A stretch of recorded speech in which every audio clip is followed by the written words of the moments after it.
रामकृष्ण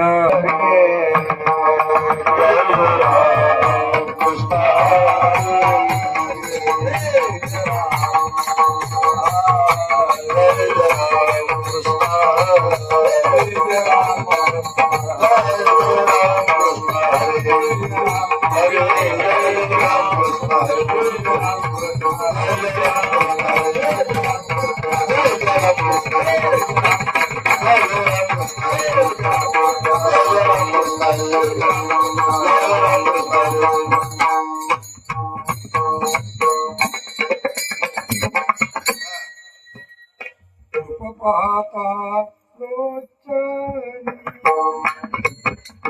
सुख झाले हो साधने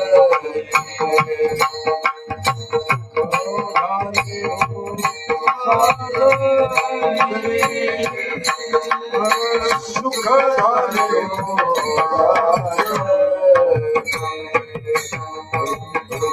पाहता लोचने सुख झाले हो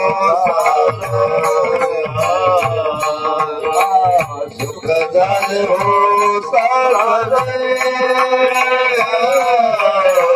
सुख झाले हो सारे रूप पाहता लोचनी सुख झाले हो सुख झाले साधनी सुख झाले साधनी सुख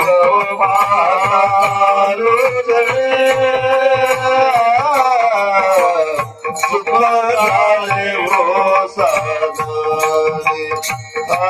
सुख झाले हो साधनी साधने सुख झाले हो साधने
जोडी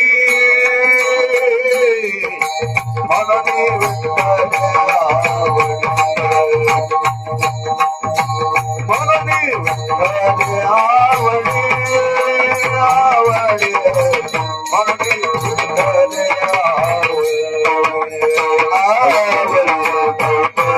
सुकृताची जोडी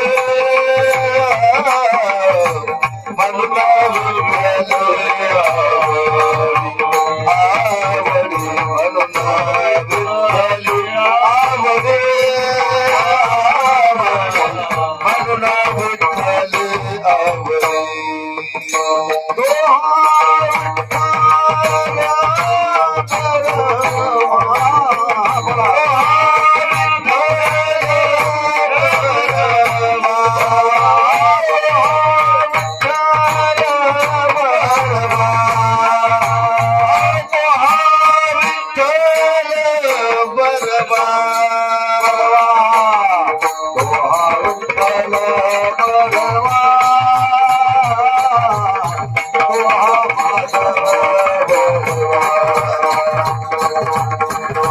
Oh,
श्री गुरु सारिखा हस्तपाटी राखा श्री गुरु सारिखा हस्तपाटी राखा गुरु सारिखा हस्तपाटी राखा गुरु सारिखा हस्तपाटी राखा सारिखा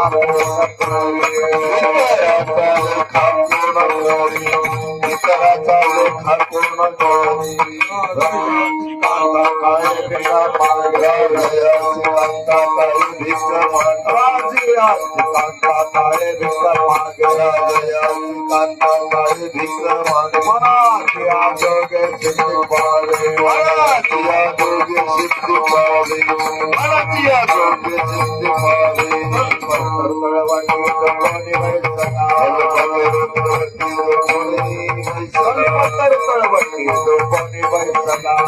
तळवटी लोकांनी वैसना आये उडी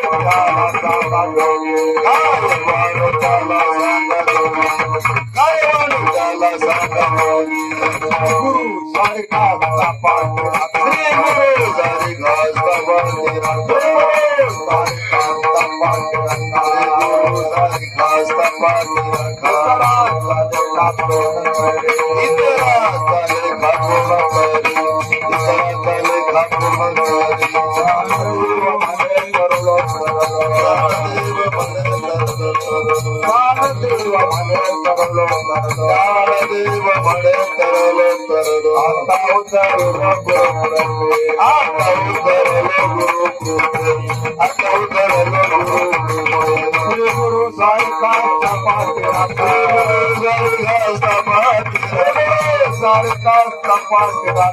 गुरु सारिखा सारिखा पाठ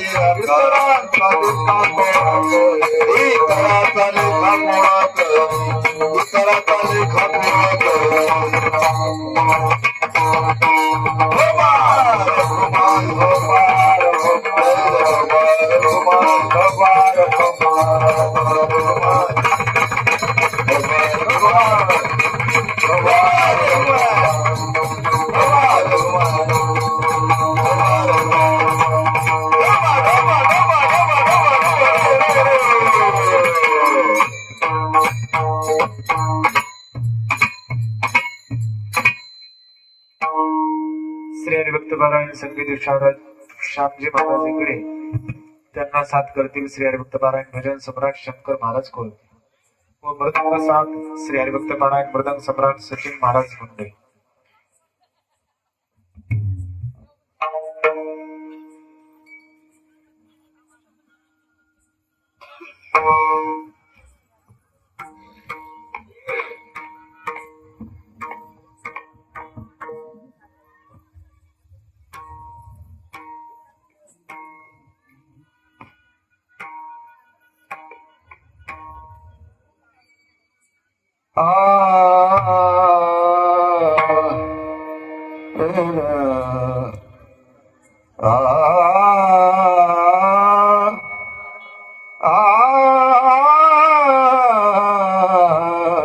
श्री गुरु सारिखा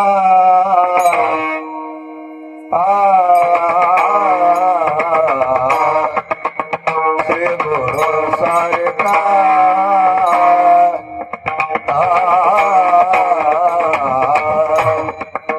हस्ता पाटी राखा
सारखा जय गुरु सारखा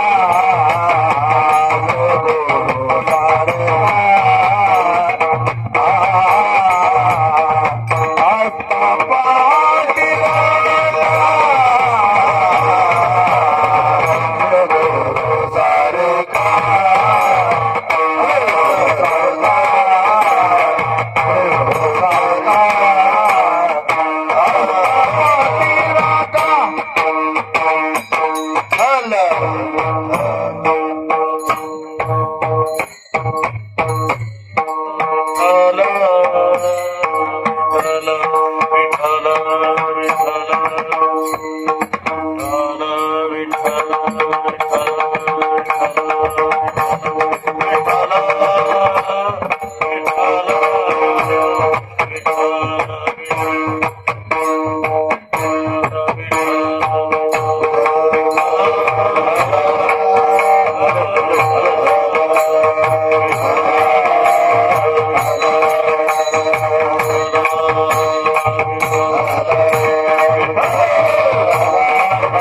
श्री गुरु सारिखा श्री गुरु सारिखा स्थापती राखा इतरांचा लेखा कोण करी राजयाची कांता काय भीक मागे मनाच्या जोगे सिद्धी पावे कल्पतरू तळवटी जो कोणी वेसला काय म्हणे त्याला सांगा जोजी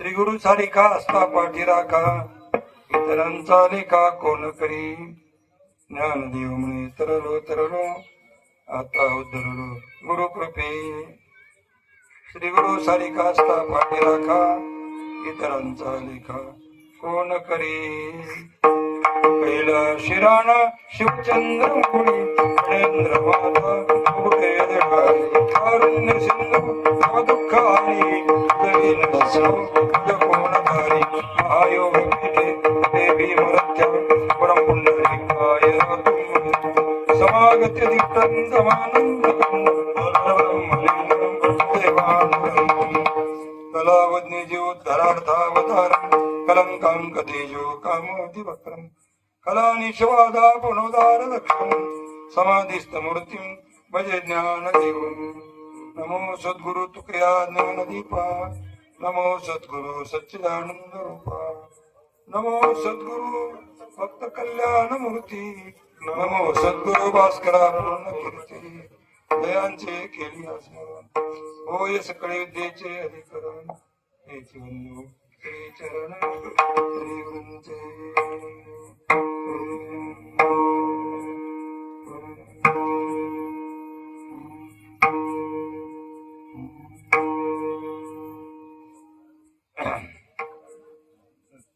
मस्तक हे पायावरी या वारकरी संतांच्या महाराष्ट्र ही संतांची भूमी आहे. या संत भूमीमध्ये वेळोवेळी संतांचे अवतार झाले आणि या सर्व संतांनी विश्व कल्याणाचं कार्य केलेलं आहे. जे वैकुंठवासी गुरुवर्य ज्यांनी आम्हा हजारो विद्यार्थ्याला ज्ञानेश्वरी शिकवली असे गुरुवर्य विठ्ठल महाराज गोले महाराज म्हणायचे, महाराष्ट्रामध्ये संतांचं उभं पीक आहे. म्हणजे असं एक शतक नाही, असं एक दशक नाही की त्यावेळेला संतांचा अवतार झालेला आहे. असे भागाभागामध्ये सर्व यातिपळामध्ये संतांचा अवतार झाला.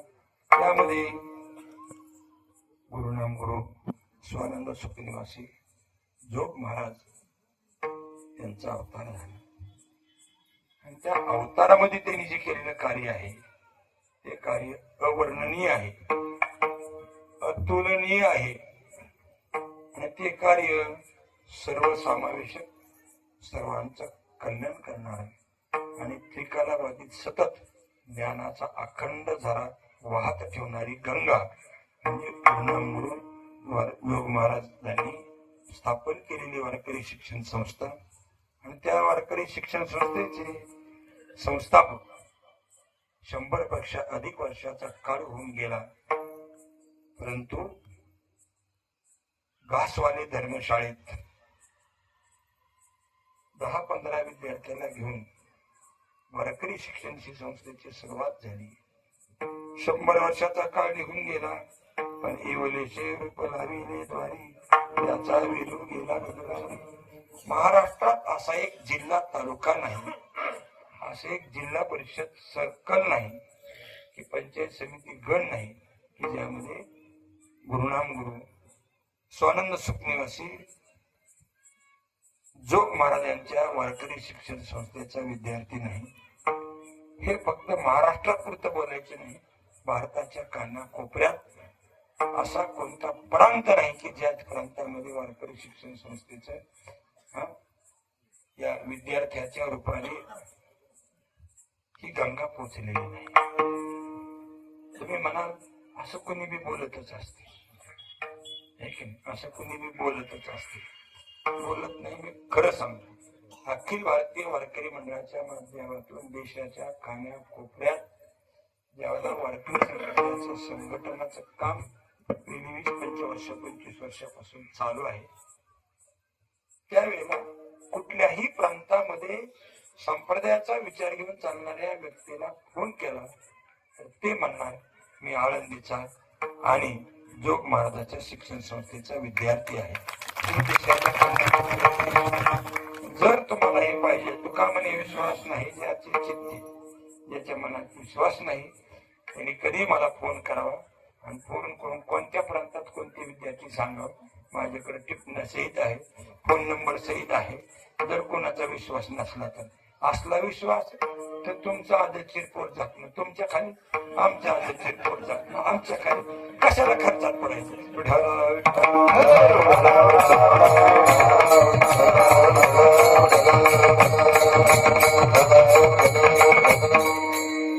आताचा काळ इतका वेगवान आहे की सध्याच्या काळात एक ज्ञानेश्वर आगलावे म्हणून येरमाळ्याचा आहे, त्यानं अमेरिकेमध्ये सुद्धा वारकरी शिक्षण संस्था काढली. जोग महाराजांच्या संस्थेचा विद्यार्थी आहे. जर भविष्य काळात आपण सर्वे केला तर जगातील अर्ध्याधिक देशामध्ये वारकरी शिक्षण संस्थेचा विद्यार्थी पोहोचलेला आहे. याला कदाचित एखादा कीर्तनकार नसेल, पण वारकरी शिक्षण संस्थेत शिकून एखादा इंजिनियर झाला असेल, एखादा डॉक्टर झाला असेल, कंपनीत काम करत असेल, पण त्याच्या गळ्यात तुळशीची माळ आहे. आणि परदेशात सुद्धा जाताना पंचांग घेऊन जातो आणि एकादशीचं व्रत करतो. ही वारकरी शिक्षण संस्थेच्या लोक महाराजांच्या कार्याची ही पावती आहे. आणि अशा वारकरी शिक्षण संस्थेमध्ये अनेक गुलाबाची फुलं उमललेली आहेत. अनेक फुलं उमललेली आहेत. अगदी सखी निवडगावकर असतील, गुरुनाम गुरु मारुती बाबा गुरु असतील, गुरुनाम गुरु मंकाश्वर महाराज असतील, गुरुनाम गुरु दांडेकर मामा असतील,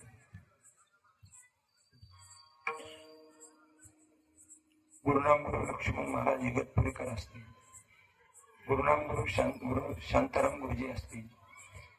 आणि त्यानंतर या वारकरी शिक्षण संस्थेत स्वतःचं आयुष्य समर्पित करून आयुष्यातला प्रत्येक क्षण, विचाराचा प्रत्येक तरुण ज्यांनी विद्यार्थी घडवण्यासाठी घालवलेला आहे, असे सर्व विद्यार्थी आणि गुरुजन यांनी ही संस्थेची परंपरा चालवली.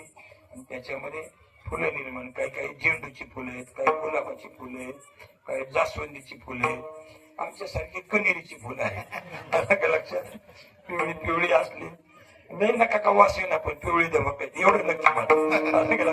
आणि त्याच वारकरी शिक्षण संस्थेमध्ये गुरुनाथ वैकुंठवासी आपले वेदांत वाचस्पती जगन्नाथ महाराज पवार महाराज असतील, अनेक मंडळी आहेत. सध्या विद्यमान अध्यक्ष संदीपान महाराज आशेगावकर असतील, या वारकरी शिक्षण संस्थेत शिकलेले रामानाचार्य ढोक महाराज असतील, आणि या वारकरी शिक्षण संस्थेचे विद्यमान गुरु भीष्माचार्य, अगदी त्यांचं नाव घेतल्यानंतर माणसाचं कल्याण झाल्याशिवाय असणार नाही असे गुरुवरी मारुती बाबा कुरेकर बाबा.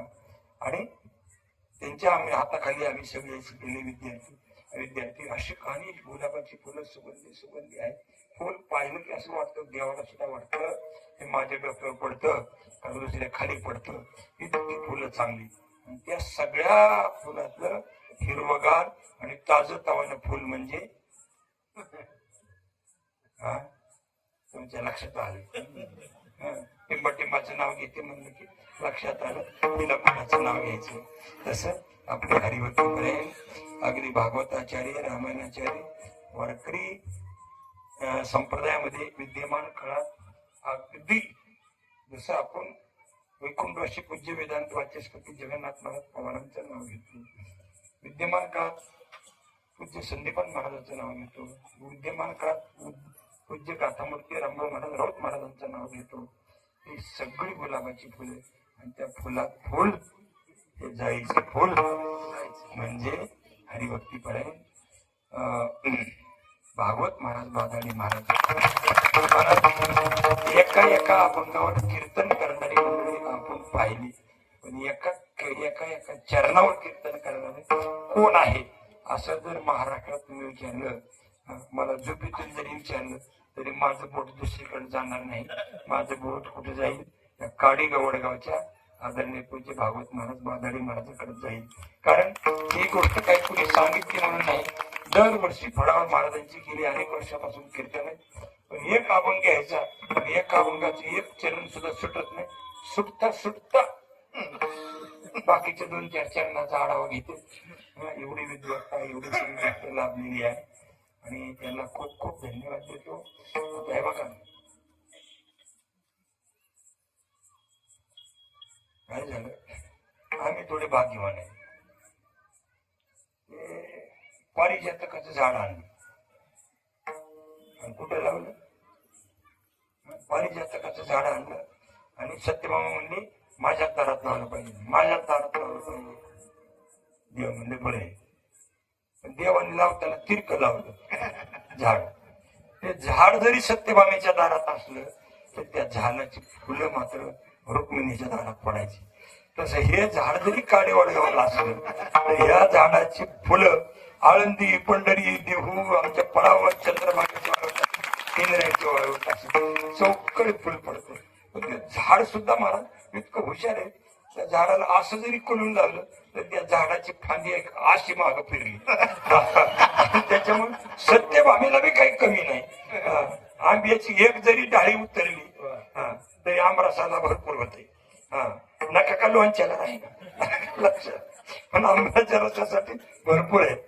आणि या 7 दिवसात आणि महाराजांच्या अधूनमधूनच्या कार्यक्रमात जरी तुम्हाला ऐकायला मिळालं तरी तुमचं कल्याण आहे. आता तुमचं पोट भरल्यावर दुसऱ्याकडे फुलं पडली तर तुम्हाला वाईट वाटायचं काय कारण आहे? आलं का लक्षात? आणि म्हणून आदरणीय महाराजांच्या प्रेमास्तव या ठिकाणी आज सेवेला येण्याचा योग आला. आणि आज माझा योग असा आहे की देहू आणि आळंदी या दोन्ही ठिकाणी पूज्य गाथा मूर्ती रामरावनाथ राऊत महाराज यांची पण कीर्तन आणि पूज्य आदरणीय भागवताचार्य भागवत महाराज बाबेड महाराज यांची कीर्तन दोघांचीच कीर्तन असतात. आता लोक एवढंच ओळख करतात की आपल्याला कीर्तनाला कुठे जायचे डोळे झाकून इथे यायचे. म्हणले बोधले महाराजांच्या फळावर राऊत महाराजांची आणि बादाडे महाराजांची कीर्तन ऐकली मग काही उरतच नाही मला. भरपूर होत भरपूर होत.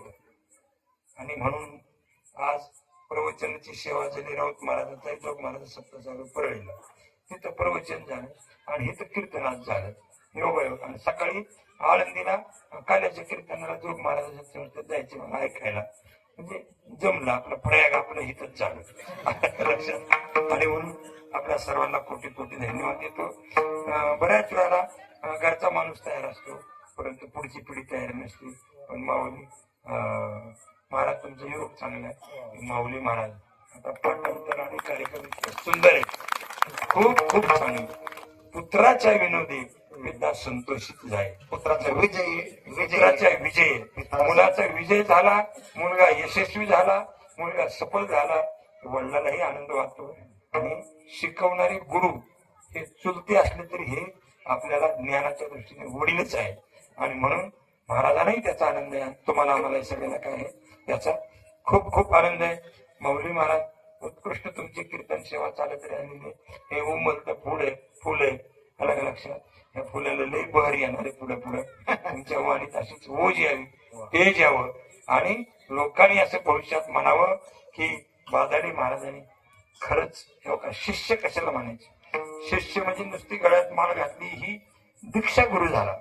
परंतु शिष्य शब्दाचा अर्थ आहे शिल्लक. शिष्य शब्दाचा अर्थ काय? शिल्लक आहे.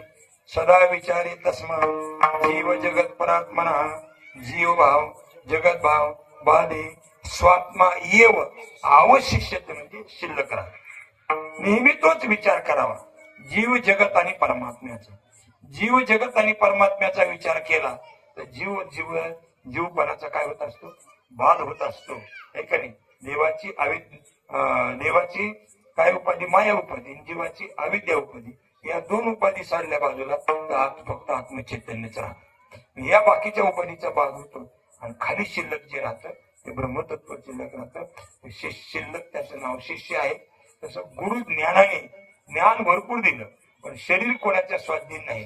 परंतु शिष्य त्याला म्हणायचं की आपलंच ज्ञान आपल्या पुढच्या पिढीमध्ये संक्रमित करून ते ज्ञान जशाच्या तशा तेवढ ठेवून जगाला अखंडपणे ज्ञानाचा झरा वाट ठेवून याचं नाव शिष्य आहे.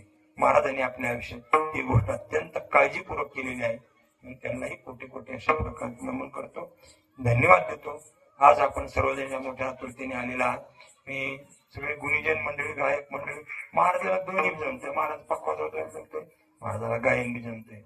महाराजाचं पाठांतर बी आहे. सवास बी म्हणता येते त्यांना उठ बी म्हणता येते तीर्प बी म्हणता येते आणि सगळंच म्हणता येते आणि साधी बी म्हणता येते. त्याच्यामुळे महाराज गुणवान असल्यानं गुणवानाचं सुद्धा कौतुक असतं. सगळे आपण गुणीजन माणसं कोटी कोटी धन्यवाद. मी नेहमी एक सांगत असतो अंगठी किती 85,000 रुपये तोळ्याची अंगठी असू दे हरकत नाही. पण त्या अंगठीमध्ये जर चांगला खडा पक्का तंतोतंत बसला तरच त्या सोन्याला शोभा आहे. सप्ताह केवढाही मोठा असू द्या या सप्ताहाच्या सोन्याच्या अंगठीमध्ये तुमच्यासारखे गुणवान हिरे असले तरच त्याला शोभा आहे. तुमच्यामध्ये सगळ्या गोष्टी घडल्या. एक पक्वाजे मिळायला कठीण. 2-2 पक्वाजे काय मुंडे महाराज पक्वा हे तिसरी पक्वाजे मुंडे महाराज खूप खूप छान. यांचं तर मी दरवर्षी खूप छान. मला कोटी कोटी अशा प्रकारचा धन्यवाद देतो. गोरख महाराज तशी हे महाराजांचा तर दरवर्षी ऐकतो. पण काय करावं एकच पक्वाज. पण महाराज जरी एक चूल असली तर तिघी तिघी बायका एका चुलीवर स्वयंपाक करू शकतात. एकीने कणिक तेमून द्यायचं, एकीने लाटून द्यायचं आणि एकीने भाजायचं. चौथी जर बाई आली तर भाजलेली तिने खात बसायचं. फक्त तिला म्हणायचं मी मग त्या चुलीवर खात बस. असा खूप सुंदर योग आहे. माता बहिणीमध्ये कोटी कोटी धन्यवाद. तुम्ही कुठं कीर्तनाला कमी जास्त आलात तरी चालेल, इथं या. आणि आपल्या भूमी जन्मलेले सुपुत्र याच महाराष्ट्राचे लाडके झालेले आहेत. मला लक्षात प्रत्येक जण पाहते महाराजांचं कीर्तन. इकडे कोकणात जा, तिकडे विदर्भात जा, इकडे जा, तिकडे जा, कुठेही गेले तरी बांधाडे महाराजांचे कीर्तन सेवा लोकांच्या मनात अतिशय रुजलेले आहेत, ठसलेले आहेत. आणि ती कीर्तन तुम्ही ऐकायला आला म्हणजे खूप खूप चांगलं झालं. अलग लक्षात किती बी वराडी येऊ द्या लग्नामध्ये, पण नवरदेवाला वाटतं माझ्या बहिणी आल्या ना मग ती नवरदेव सुटून दिसतो मला. 2000 वराडात बाहेर लुगडं निसू आल्या आणि वराडात म्हणजे करवलीच नाही, बरं नाही दिसत. लक्षात लोक म्हणते नवरदेवाला बहीण नाही का हो, नवरदेवाला बहीण नाही का. आता तुम्ही एवढ्या बहिणी आल्यावर नवरदेव किती सुकून दिसेल. पण हे आम्ही दोघं ही बिना लग्नाचं म्हणतात नवरी कुठे. आमचं लग्न पांडुरंगाच्या सेवेशी लागलेलं आहे. हा तिथं तुम्ही श्रोते म्हणून करवले आलात ना, खूप खूप चांगले.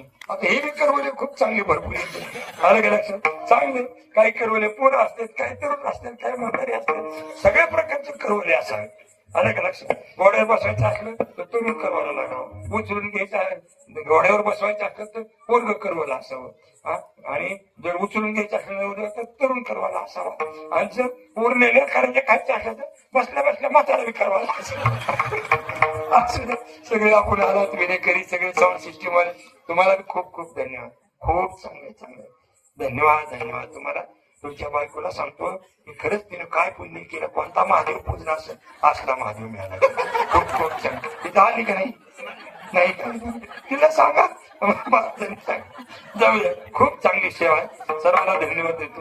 आता अधिक काही न बोलता आपले मुख्य कार्यक्रम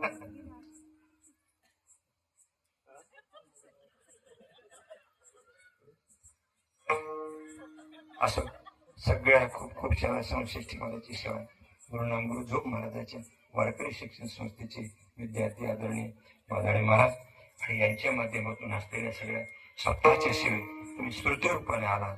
हा तुम्ही सगळे ऐकायला आलात, गुरुजन आले, सगळे आले, पण आपल्या सगळ्याचं कशावर अवलंबून, कशावर अवलंबून, जेवणावर अवलंबून. जर 12 वाजेपर्यंत गाता भजन करता करता 1:30 वाजेपर्यंत झालं, नाचू नाचू भजन केलं आणि पुन्हा इकडे इकडे बघितलं चुलच बंद पडले, मग मात्र हरिपट आलो गाताने माणसं गळाडतीलच.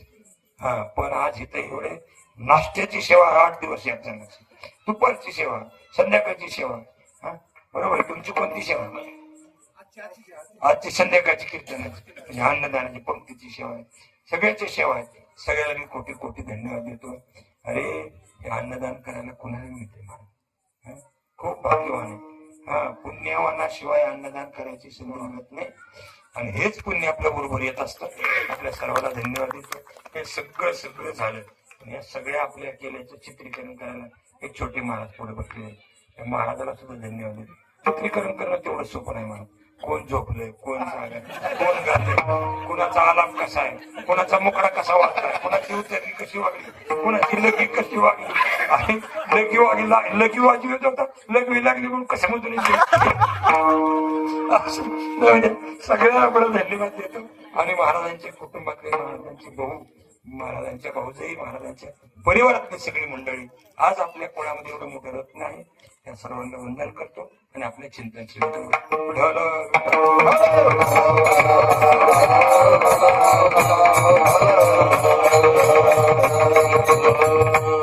थोडं माझं बोलण्यावरून अभंगाकडे बोलतो. कारण कडवली हळद कालविता कालविता जर वेळ लागला आणि लग्नाची वेळ टळून गेलो जास्त हळद कालविण्याला काय म्हणतो.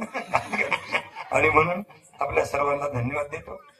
गुरुनाम गुरु जोग महाराजांच्या पुण्यस्मरणाच्या निमित्ताने चालू असलेल्या अखंड हरिनाम सप्ताहामध्ये ग्रंथराज ज्ञानेश्वरीचं पारायण, महाराजांचीच प्रवचन, 7 दिवसांत महाराजांचीच कीर्तन, अशा सगळ्या आनंदाने आपण खूप तृप्त झालेला आहात.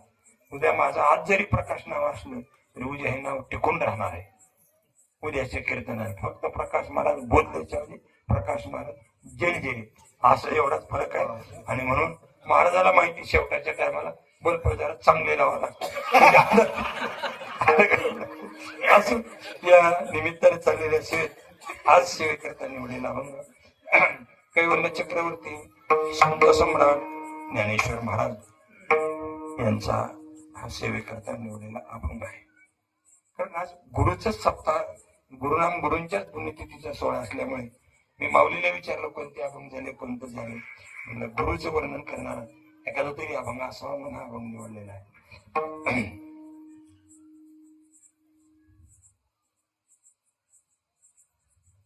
काही काही गोष्टी स्पेशल असतात. आम्ही कॉलेज शिकत असताना कॉलेजचे नियम आपल्या शिकणाऱ्या बऱ्याच लोकांना माहिती आहे. आपण आमच्या काळात 11वी 12वी नव्हती, 10वी झाली की लगेच PUC ऍडमिशन असायचं. पण आता पण 11वी 12वी झाली. 11वी 12वी झाल्यानंतर आपण BA फर्स्ट इयरला ऍडमिशन घेतलं की इंग्रजी कंपल्सरी असते बरं का. आणि सेकंड लँग्वेज द्वितीय भाषा हिंदी घ्या किंवा मराठी घ्या. आणि 3 विषय ऑप्शनल असते. मग हे आर्टचं सांगतो मी, अलग लक्षात 3 विषय ऑप्शनल असते. मग कोणी इतिहास घेतं, कोणी समाजशास्त्र घेतं, कोणी अर्थशास्त्र घेतं, कोणी काही घेतं. आणि त्याच्यामध्ये काय असतं, फर्स्ट इयर आणि सेकंड इयरला दोन्हीलाही 100 मार्काचे पेपर असतात. आताची सिस्टीम मला माहित नाही, पण आम्ही 74 म्हणजे 78 आम्ही ग्रॅज्युएट झालो. 74चं मी सांगतो तुम्हाला. आणि त्यावेळेस काय असायचं की शेवटच्या वर्षाला एक मेन विषय निवडायचा. मग जो मेन विषय निवडला तो विषय 400 मार्काचा राहायचा. दुसरे 2 असायचे, समजा अर्थशास्त्र, राज्यशास्त्र आणि इतिहास 3 विषय. समजा मी त्यावेळेला राज्यशास्त्र घेतलं होतं. आम्हाला BA शेवटच्या वर्षाला 400 मार्काचं राज्यशास्त्र होतं आणि 100 मार्काचे इतिहास आणि 100 मार्काचं अर्थशास्त्र. हे थोडं लक्षात ठेवा बरं का. तसं अध्यात्मामध्ये सुद्धा आहे. 3 विषय ऑप्शनल आहेत. कोणते गुरु, देव आणि संत हे 3 विषय ऑप्शनल आहेत. आणि हे 3 विषय घेतल्यानंतर प्रत्येकाच्या जीवनात देवाची सेवा असते, प्रत्येकाच्या जीवनामध्ये गुरु असतात आणि प्रत्येकाच्या जीवनामध्ये संत असतात. पण कोणाचा स्पेशल विषय असतो. माऊली ज्ञानोबरायांचा आणि नाथ महाराजांचा स्पेशल विषय गुरु आहे. त्यांच्या जीवनामध्ये देवाची सेवा, तुझी सेवा करीन मनोभावी, देवाची सेवाही आहे आणि संतांची सेवाही आहे. पण स्पेशल विषय कोणता आहे? गुरु आहे. जगद्गुरु तुकाराम महाराजांच्या जीवनाचा विचार केला. तुकोबराच्या जीवनामध्ये देवाची सेवा आहे की नाही. येईन मी जन्म याच्यासाठी देवा, तुझी चरण सेवा साधा वया, ही देवाची सेवा बी आहे की नाही. आता कुठे धावले म्हणून तुमची चरण देखील या देवाची सेवाही आहे. बरोबर आहे. हे सुखपूर्ती मागवतो आगळे आनंदाची फळे सेवाला, जन्मजन्मांतर तुझा चयन केला करून एकटा देवाची सेवा आहे. आणि गुरुची बी आहे. सत्य गुरु राय कृपा परिणामी सेवा काही हे आहे. पण जगद्गुरु तुकाराम महाराजच्या वाङ्मयामध्ये स्पेशल काय असेल तो संत हा विषय तुकोबराच्या जीवनात स्पेशल आहे. देव जरी समोर आले तरी देवाला महाराज म्हणतात अखंड दया तुझी प्रती भजने तयाची संगत, मग मी कमळापती तुझी संतांचे पायी न मागे न करी काही तुझी अनगर ठोबा. अलग लक्षात काय आहे? संताची सेवा प्राधान्य. आईचे वर्म कोण पुण्य त्यांचा होईल सेवा, हे द्वंद्व अधिक दुराविले ऐसे वर्म मद दावी नारायणा अंतरीच्या गुन्हा प्रगटवणी हे की नाही. म्हणून जगद्गुरु तुकाराम महाराजांच्या जीवनामध्ये संत सेवेला प्राधान्य आहे. माऊली ज्ञानोबराच्या जीवनामध्ये गुरुसेवा प्राधान्य नाही, संत सेवा आहे. निवृत्तीनाथ महाराज म्हणतात ज्ञानोबराय तू संत स्तव निरतसी तरी कथेची शेण करशी. अरे ज्ञानोबराय तुम्ही जर संतांचं वर्णन करायला लागला तर मूळ विषय कुठं चालू याचं तुम्हाला आठवण पण राहत नाही, स्मरण पण राहत नाही. संत सेवा आहे बरं का, देवाची सेवा आहे ज्ञानोबराय. प्राधान्य मात्र गुरुसेवा. कशाचे? आता एवढं नाही करायचं, प्राधान्य कशाला म्हणायचं बरं. समजा मुलगी जोपर्यंत लहानाची मोठी होती तोपर्यंत तिने कोणाचं ऐकायचं? वडिलाच. अजून कोणाचं ऐकायचे? आईचं. आई मला कीर्तनाला जायचंय, न लांब आहे तुझी परीक्षा जवळ आली, उद्या 12वीचे पेपर सुरू होते, नाही जायचं, ऐकावं ना. पप्पा मला ह्याला जायचे, सहलीला जायचे, नको जायला का, दिवस थंडीची तिकडं ह्याच्या चेंगरा चेंगरी व्हायला लागली, नाही जायचं, ऐकावं लागतं. कोणाचं? वडिलाचं. पण आता लग्न झालं मग बायकोनं कोणाचं ऐकाय मी नवऱ्यालाच विचारतोय नवरे हो कोणाचं ऐकायचं बघा इकडे तिकडे बघू नका आता परीक्षेचा पेपर आहे हा कोणाचं ऐकायचं तिनं तो काही मुडक्या मुडक्याच हसत कोणाचं ऐकते ती वडील न्यायला आलेत ताई तुला चल बोलवले आपल्याकडे वास्तुशांतीचा कार्यक्रम आहे पण ताई म्हणते तुम्ही म्हणते ही गोष्ट खरी पण मी त्यांना विचारते ती त्यांना विचार जाते आणि पप्पा न्यायला आले आणि वास्तुशांतीचा कार्यक्रम तिला वाटलं मालकाचे लक्षच नाही केलं कळलं का वास्तुशांती घरी आणि काय बांगला बांधला पप्पाने आणि काय बाह्याला पगार आहे आणि मस्त इतका हा बस काचाची नाही गुलाबाचं पाणी असलं पडलं असं या आणि मला जायचे असं म्हणलं मला जायची बरं काय जायची बरं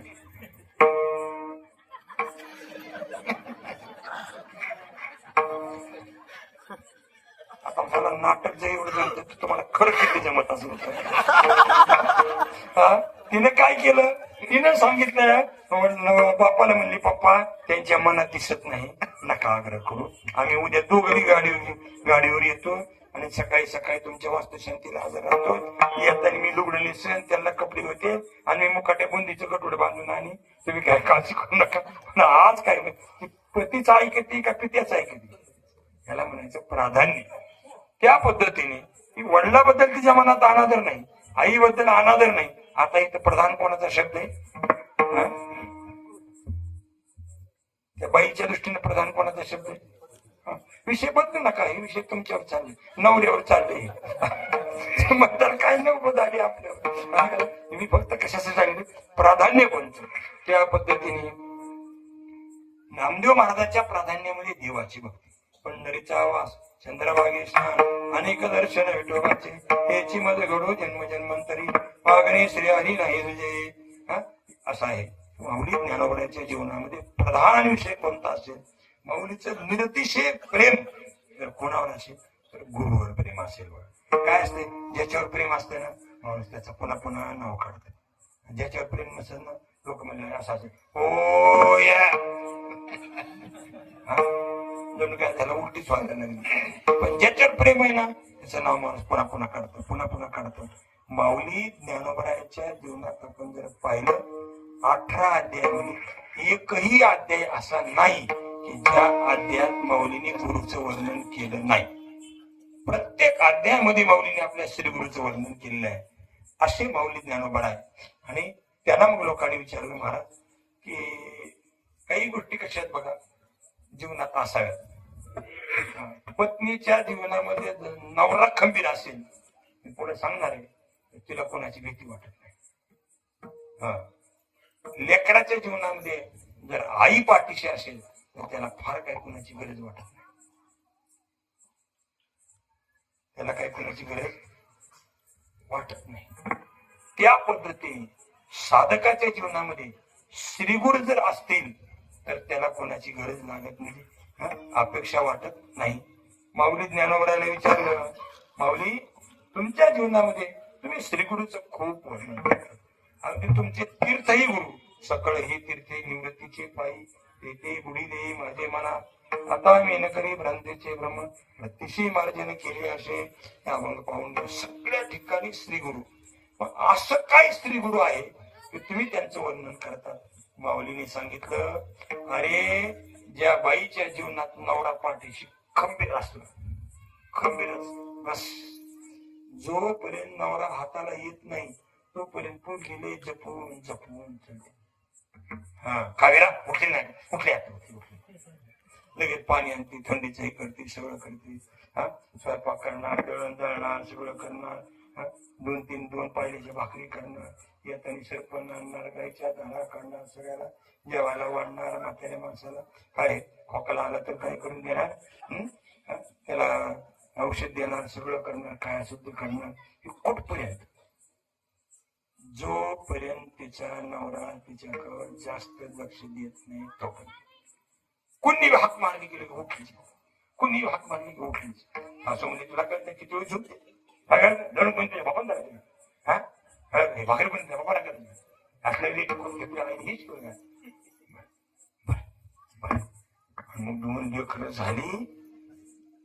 लेकरं झाल्यानंतर मला नवऱ्याला म्हणली हळूहळू हळूहळू तिने सुरुवात केली. श्री भगवान अथ प्रथमोध्याय सुरुवात केली तिने हळूहळू हळूहळू हळू. आणि बोलत बोलत असं नसतं. ही लेकरं लहानाची मोठी झाली. तुमचं तर काही लक्ष नाही इकडं. अरे लक्ष तुम्ही तर काय बघत बी नाही. बायकोला साडी आणली कारभारीनं का नाही हे बी बघत नाही. माझ्या माहेरचं कुणी आलं त्याला डोकून बी बघत नाही. मला तर बायको मिळली काही काही बांधली नाही काही नाही. परवादिवशी माझं इतकं डोकं दुखलं. मी म्हणले तुला मालक माझं डोकं दुखलं पैशाच काय मला लागली काय. अरे लक्ष मी किती दिवस झाले गडगड गिळते गडगड गिळते मी गडगड गिळते. तुमचं लक्षच नाही. माझं मरू द्या पण तुमच्याकडे बघितलं की मला लय बेकार वाटायला. लग्नात कशी फोटो होते गाल गुडगुडीत होते. तुमच्या हाताचं गड कसं वाटत तुमच्या ते मिशन बघितलं की मला वाटायचं मा देवा खरंच खरंच खरं खरंच राही रुक्माई नंतर माझाच नंबर लागला. एवढा चांगला पती मिळाला. मी फोटोकडे बघते पण आता तुम्हाला काही नाही. कारभारी मिळणार राहते. तुम्हाला कधी माझं गावाला नेत नाही.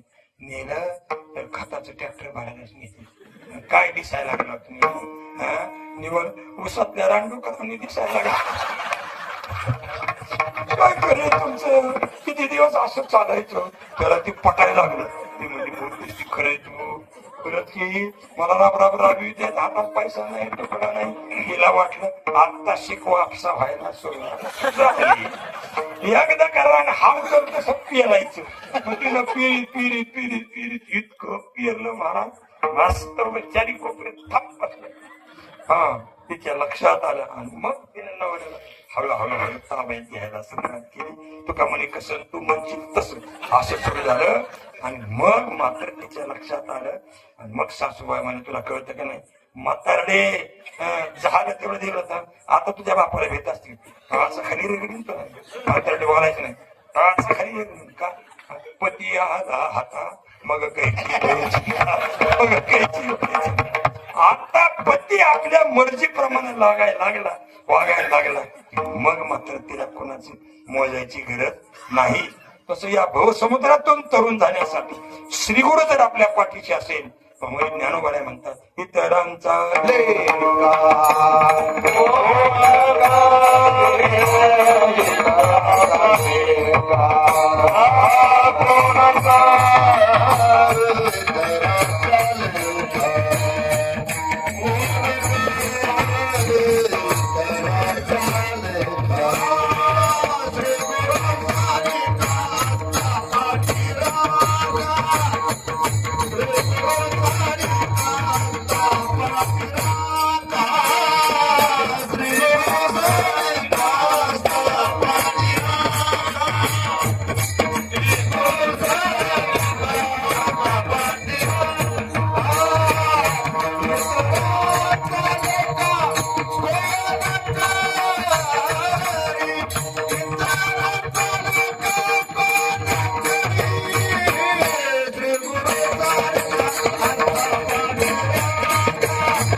सारिका असता पाठराखा इतरांचा लेखा कोण करी.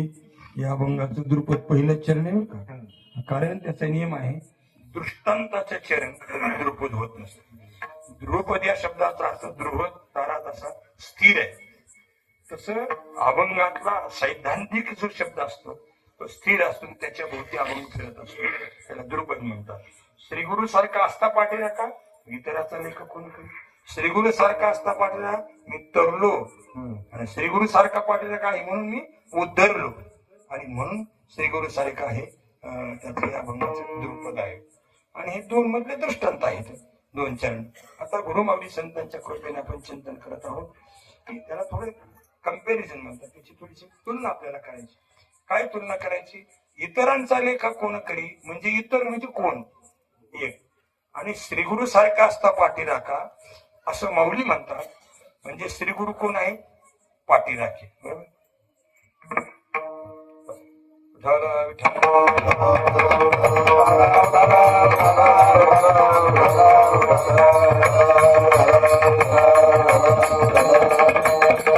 आता पाठीराखा कधी शब्द असतो? त्या निवडणुकीत ह्याच्यात असतो खंबीर साथ. खंबीर साथ लोकसभेला असते, विधानसभेकडे दुसरीकडे, जिल्हा परिषद तिसरीकडे येते, आणि ग्रामपंचायत स्वतःच्या डिपॉझिट होते. असले खंबीर साथ तो असं पाठीराखा. आता इथे विचार आहे की पाठीराख्याची गरज कोणाला आहे? मला सांगा. ज्याच्यात काही कमतरता आहे ना त्याला पाठीराख्याची गरज आहे. काय कमतरता आहे? आपण जर शेतात चाललो आणि पांडीचा रस्ता असला आणि भीती वाटायला लागली, मग ती काय करते? जर एखादी बॅटरी मागे चमकून उभं राहील, येऊ द्या त्याला. का? एकट्याला भीती वाटते. का? परवा दिवशीच अमक्यानं तिथं नदीत फाशी घेतली, त्याच्यावरती बियायला लागले त्याचे. अलग लक्षात, त्याला भीती वाटते. किंवा एखादा माणूस पुढे चालला असला ते पळत जाते, त्याला गाठते. का? आपल्याला भीती वाटते. म्हणून कोणीतरी सोबती असला पाहिजे. काय असला पाहिजे? सोबती असला पाहिजे. जर खळ्याचे दिवस असले, आता ज्वारीचे खळे येतीलच बघा, आणि 20-25 पोत्याची जर रास पडली असली, एकटा झोपते का? ते म्हणते ह्याला बोलवते, त्याला बोलवते, त्याला बोलवते. का? आपल्याला कोणतरी असावं. हा, ते कोणी शेजारी असलं पाहिजे, त्याला खाकारा खोकला त्याला तेवढीच अंदाज. काय असलं पाहिजे? पाठीराखा असला पाहिजे. एखाद्या गरीबाच्या पुढचे लग्न जमलं, कसं पार पडेल मला काळजी वाटते. दुसरा काय म्हणतो, काय काळजी करू नको, मी आहे, 2 लाख रुपये तुला मी देतो. मग तुझी तरतरच्या दुकानाकडे जाते, बॅनर का? पाठीराखा. कोण आहे? पाठीराखा असला पाहिजे. मौलिक ज्ञानावराला काय कमी आहे म्हणून त्यांना पाठीराख्याची गरज पडली. आता पाठीराखा कोण असतं माहिती का तुम्हाला? जुन्या काळात 8 वर्ष वय झालं की पोरीचे लग्न व्हायचे. ती पोरगी नांदायला 8 वर्ष 8 वर्ष भवित कन्या आहे की नाही. कायद्यानं खूप सुधारणा केल्या मला. अलग लक्षात, शिक्षणाने कायद्यानं खूप मोठी प्रगती झाली. खूप मोठ्या अडचणीत सापडलेला समाज, जुन्या काही अनेक चुकीच्या गोष्टीमध्ये भरडणाऱ्या समाजाला या शिक्षणामुळं, देशाच्या स्वातंत्र्यामुळे, विविध प्रकारच्या कायद्यामुळे आपल्याला पुढे जाता आलं. आपल्याला एका गोष्टीचं चिंतन करायचं आहे. पण ती 8 वर्षाची पोरगी जेव्हा लग्न व्हायचं आणि नांदायला जायचं, तिला नवरा म्हणजे गाजराची भाजी का पालकाची भाजी तिथे काही ज्ञान नसायचं.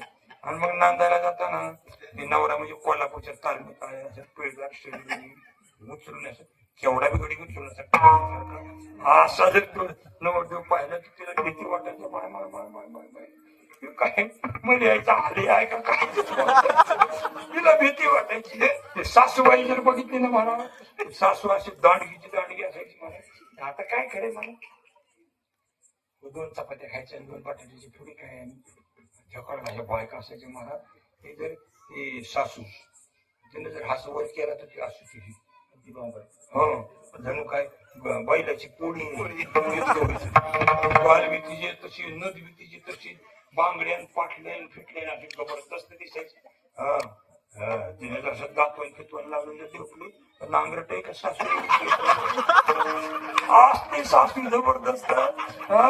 जेव्हा जर बसते मला तर 1.5 किळी आंब्याचा रस प्यायची. कशी तिला आगवण लागत असली दांडगी सासू काशी कोण पावल्यासारखी. आणि तो सासरा बघितला ना, समला सोडलेला, तुरा असलेला, काठी हातामध्ये असलेली, धोतरून फितरून असं निवडून फिरू हे, आणि पान खायला बसला ना 10 पानाची एकदाच मुलगा फिरगायचं, म्हणजे देठ काढायचं. आणि असलं म्हणजे त्यानं आरोळी दिली की सगळ्या गावात आरोळी द्यायची. असला सासरा, नासली सासू, असला नवरा, आणि ती नंतर सारखी लवंगी म्हणजे ताडा ताडा ताडा ताडा. त्याला काय कळत नाही, त्याला काय कळत नाही, त्यांना काय पद्धत कळत नाही का, नवरदेवाला ताटली नसते का, आम केलं नसते का. तर तुला वाटायचं आता ह्या सारखी कोंबडी कुरकुर करायला लागली, कवा हिला उजडायचं, कवा आपल्याला घरात शांतता मिळायची, अशी पंचायती असायची. मग अशा वेळी त्या मुलीला गाडीत बसताना तिच्या बरोबर एक करवली जायची. ती करवली म्हणजे मोठी अक्का असायची. मोठी. आता तुम्ही काय वेगळा अर्थ लावू नका बरं का. थोरली. काही काही शब्द त्याच्या काळात इतके प्रचलित होऊन जातात ना, बस देखते रे अशी थोरली बहीण समजतात. आता काय समजत. आणि ती बहीण अशी डिलिंग बाजू होती. ती म्हणली काय काळजी करू नको. तिला 5 लेकरं होती. सिनियर किती असेल ते म्हणजे पुढे बहिणीला घाबरत असते काय. मी ना लिहिली माहिती का तुला. सासून सासरी नीट कोट्यावर लावली. नवरात्र नुसतं रोज बैलाच्या दावणीला करून काय त्याची ताकद घरी. असली ती थोरली बाई. आणि ती जर करवली म्हणाली तर नवरीला भीती वाटत का. तिला म्हणायचं पाठ राखण आहे की नाही. काय काळजी करू नको. सासूबाईला पुरी तुला काय हे मता लेकराला सांभाळ. आता तर पोराला पुरी मिळाला नीट सांभाळले करा. नाही तर तुझं पोरग घाल मी तळावर वाढू. जमत नाही. म्हणजे अशी ती थोरली बहीण असल्यामुळे बारक्या बहिणीला व्हायची गरज आहे का. तिला काय म्हणायचं पाठी राखा म्हणायचं. पण माऊली ज्ञानोबर आहे म्हणतात मला गुरु पाठी राखा नाही. श्री गुरु माऊलीला पाठी राखण घ्यायची गरज काय पडली. काय कमी. महाराज जो धर्मेकरी ज्या वेळेला जगद्गुरु तुकोबरायाकडे जातो त्यावेळेला जगद्गुरु तुकोबराय ज्यांना वेदाचा अर्थ माहित आहे असे जगद्गुरु तुकोबराय. तुका भासला मानवी तुपरी हा लिला विघ्नही निर्विकारी असे जगद्गुरु तुकाराम महाराज. त्यांचा अधिकार किती मोठा. जया पूजले आदरे पांडुरंगे विमानस्थ केले प्रयाण प्रसंगी असा अधिकार असणारे तुकाराम महाराज. आणि तेच तुकाराम महाराज स्वतः त्या धरणेकरीला म्हणतात. काय म्हणतात. काय ज्ञान सोडी उरे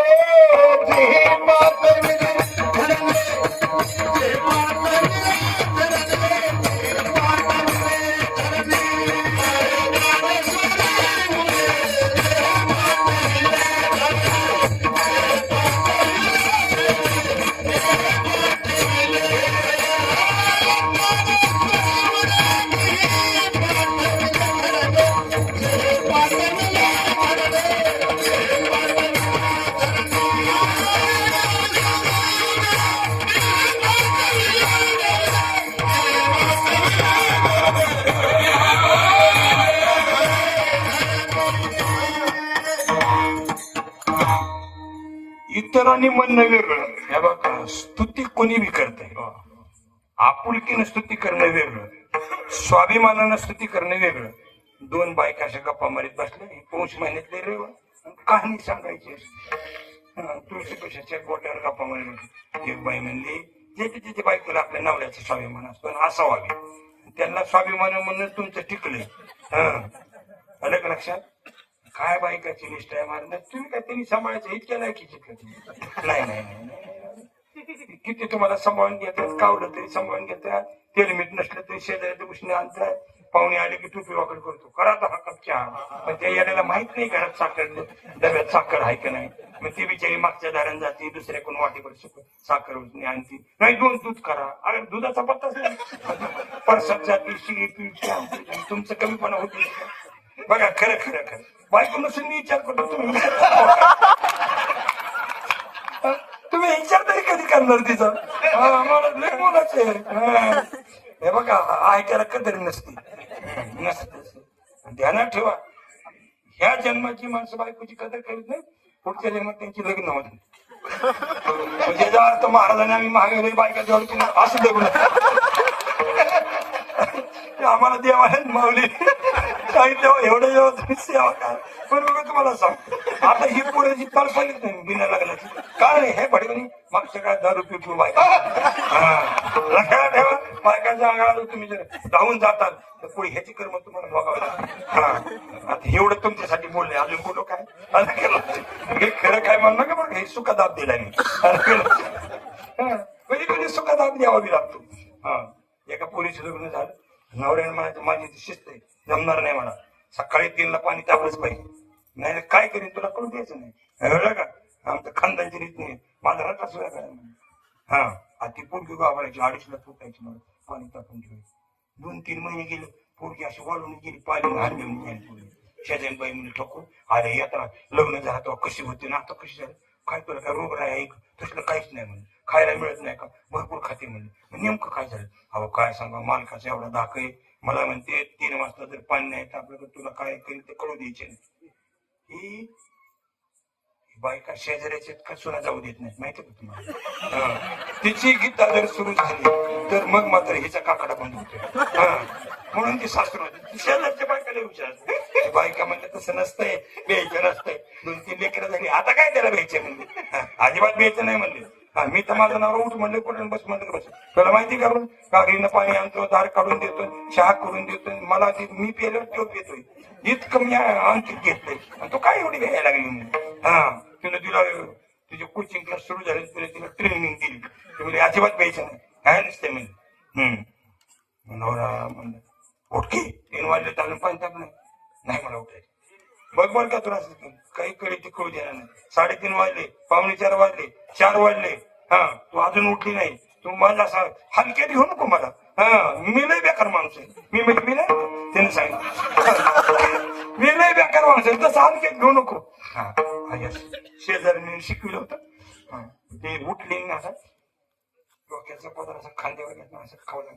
काय करणार आहे तुम्ही, लई दिवस झाली तुमची गंमत बघते, काय करणार तुम्ही, काय नाही म्हणला, गार पाणीनं आंघोळ केली. गार पाणीनं आंघोळ केली, त्याला काय म्हणायचं, सुखादाब म्हणायचं. तसं मी तुम्हाला सुखादाब दिलाय. जाऊ दे, मला सांगायचं कारण या ठिकाणी असं आहे की माऊली म्हणतात की बाबा पाठीराखा असला पाहिजे. कोण असला पाहिजे, पाठीराखा असला पाहिजे.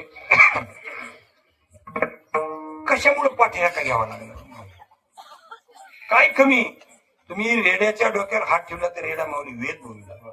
तुम्ही भिंतीवर बसला, एवढा मोठा 1400 वर्षाचा चांगलो, आले लोटांगणी चांग देव, चालविली येडविंती, 56 भाषेचा केलाशी गौरव. काय माऊली तुमच्या ठिकाणी असलेलं सामर्थ्य, प्रत्यक्षात तुम्ही महाविष्णूचा अवतार आहात. आणि असे एवढे अधिकार असतात म्हणजे माऊली, त्यांच्या दारात सोन्याचा पिंपळ, दयाचे द्वारी सोन्याचा पिंपळ, अंगी बळ लागले, एवढा माऊलीचा अधिकार आहे. पण माऊलीला पाठीराखा घ्यायची गरज काय पडली, एक प्रश्न. दुसरी गोष्ट, माऊली ज्ञानोबा म्हणतात श्री गुरु सारिखा, असं सारखा शब्द का वापरतात. मग असं कोण आहे श्री गुरु सारखं की त्याचा पाठीराखा मिळालं आपलं काम होते म्हणणारे. आणि श्री गुरु म्हणजे नेमकं काय, हे 2-3 मुद्द्याचं थोडस आपण चिंतन करू. श्री गुरु शब्दाचा अर्थ आहे, श्री हा शब्द सामर्थ्यवाचक आहे. श्री गुरु एवढे समर्थ आहेत किंवा त्या श्री गुरुच्या सामर्थ्याला रूप करण्याची गरज नाही मला. किती समर्थ आहे, जय जय शुद्धे उदारे प्रसिद्धे अनवरतानंदे वर्षती विषय गाडी मिठी दिले अनुटी ताटी, ते तुझे गुरुकृपा दृष्टी निरीक्षे होय, तरी कवना ते तापपाळी पैशिने शोक जाळे, जरी प्रसाद रसकल्लोळी पुरे सगळे वर्ग आपण लक्षात ठेवलं तर एवढं श्री गुरु आहेत. आणि मग ते श्री गुरुचं हे सामर्थ्य श्री गुरु आहे का. आणि मग सारखा शब्द का वापरला माऊलींनी, सारखा शब्दाचा अर्थ श्री गुरु सारखं कोण आहे. बघा काही गोष्टी त्याच्या सारख्या असत्या, त्याला दुसरं नाही, त्याला दृष्टांत नाही. आकाश कोण आहे एवढं, गगनम गगनम गगनम गगनाकारम सागरम सागरूपम. आकाश कोण आहे एवढं, आकाश आहे एवढंच. समुद्र कोण आहे एवढा, समुद्र आहे एवढे. सूर्य कोण आहे एवढा, श्री गुरु याचा आपला सूर्य सूर्यासारखा, त्याला उपमा देता येत नाही. डॉक्टर मुजुमदार नावाच्या इतिहासकाराने वर्णन केले. छत्रपती शिवाजी महाराज कोणासारखे, झाले बहु होतील बहु पर्यासम हाच, अनेक राजे झाले पुढे अनेक राजे होतील, पण छत्रपती शिवाजी महाराज कोणासारखे, हे छत्रपती शिवाजी महाराज, हे छत्रपती शिवाजी महाराजासारखेच चंद्र सूर्य आहेत. तुम्हाला उदाहरण देता येणार नाही. तसं श्रीगुरु सारिका आस्था पाठीराखा, आलं का लक्षात. मग श्रीगुरु सारिका म्हणजे कोण, माऊली म्हणतात श्री गुरु कुणासारखे, तर श्री गुरु माझे निवृत्तीनाथ महाराज हे श्री गुरु सारखेच. त्याला उपमा देता येत नाही. अहो म्हणले तुम्ही महादेवाची उपमा द्या, तुम्ही विष्णूची उपमा द्या, तुम्ही भगवान कोणाची ब्रह्मदेवाची उपमा द्या, ते म्हणले ब्रह्मा विष्णू महेश त्यांचं एकच काम आहे. अलग कोणाची उत्पत्ती, कोणाचं संहार, कोणाचा संवाद, कोणाचा संभाळ, एकच काम. पण गुरु हे सगळे आहेत. गुरुर् ब्रह्मा गुरुर् विष्णू गुरुर्देव महेश्वरा गुरु साक्षात परब्रह्म तस्मै श्री गुरवे नमः. श्री गुरु सारखेच आहे. आणि असा पाठीराखा जर मिळाला तर आहे की नाही. कशासाठी महाराज तुम्हाला पाठीराखा पाहिजे? अशी काय तुमची गोष्ट नडली आडली? आता आपण त्यांच्या सामर्थ्याचं वर्णन केलं. डोक्यावर हात ठेवत रेडा बोललो, चल म्हणतात भिंत चालली, 56 भाषेचा गौरव केला आहे की नाही. गीतेवर भाष्य केलं, साहित्य सोन्याच्या खाली सगळ्या त्यांना उपलब्ध आहे. मग माऊलीला गरज काय? कसं असतं बघा, शास्त्रामध्ये शब्द आहे निवर्त्य आणि निवर्तक. कशाची निवृत्ती करायची, त्याची निवृत्ती करणार काय पाहिजे. समजा एखाद्या गुहेमध्ये अंधार आहे, बरोबर, तो अंधार घालवायचा असेल किती मिलिटरी गेल्यावर अंधार जाईल. निवृत्ती अंधाराची करायची तर त्याला निवर्तक म्हणजे त्याची निवृत्ती करणार कोण आहे? नुसतं आपण बॅटरी घेऊन गेले तर अंधार पडतो, त्याला मंत्र तंत्र म्हणून चालणार नाही, ठीक आहे.